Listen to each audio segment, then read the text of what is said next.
रेवेंसवुड नाम सुनते ही डर लगता है।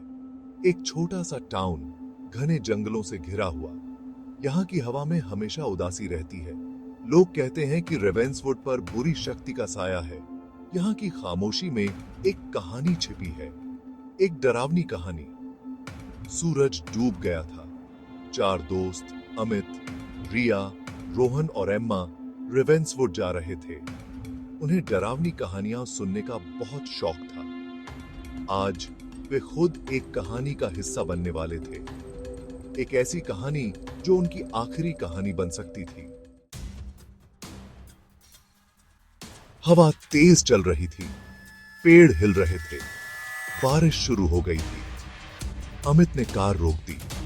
सामने रेवेंसवुड का बोर्ड था। अक्षर पुराने और डरावने थे, जैसे हमें चेतावनी दे रहे हो। हमें वापस चलना चाहिए, रिया बोली। उसकी आवाज डर से कांप रही थी। मुझे यहां अच्छा नहीं लग रहा। डरो मत रिया, रोहन हंसा, पर वो भी डरा हुआ था। ये सब सिर्फ कहानियां हैं। वे कार से उतरे। ठंडी हवा उनके चेहरे पर लग रही थी। बारिश तेज हो गई। बिजली चमकी। सामने अंधेरे में एक टूटी हुई इमारत दिखाई दी। यह रेवेंसवुड का पुराना महल था।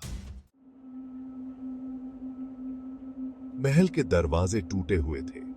अंदर अंधेरा और सन्नाटा था। धूल और मकड़ियों के जाले हर जगह थे। हवा में एक अजीब सी गंध थी। दोस्तों ने अपने फोन निकाले। रोशनी कम थी, पर कुछ दिखाई नहीं दे रहा था। यहां तो कुछ भी नहीं है, अमित बोला। उसकी आवाज गूंज रही थी। तभी रोहन को फर्श पर कुछ दिखा। एक पुरानी डायरी। उसका चमड़े का कवर फटा हुआ था। रोहन ने उसे उठाया। डायरी के पन्ने पीले और खुरदुरे थे। एक नाम लिखा था, मैल्कम। मैल्कम, रेवेंसवुड के महल का आखिरी मालिक। डायरी उसकी कहानी थी।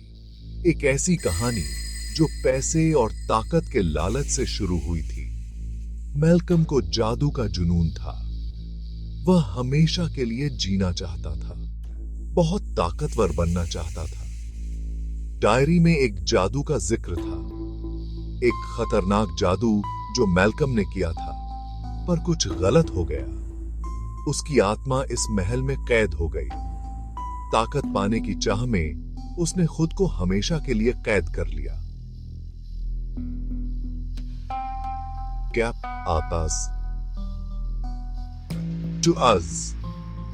कितना बड़ा मूर्ख था मैल्कम, रिया बोली। यह सिर्फ एक कहानी है, रिया, अमित ने कहा। पर अब वो खुद भी डरा हुआ था।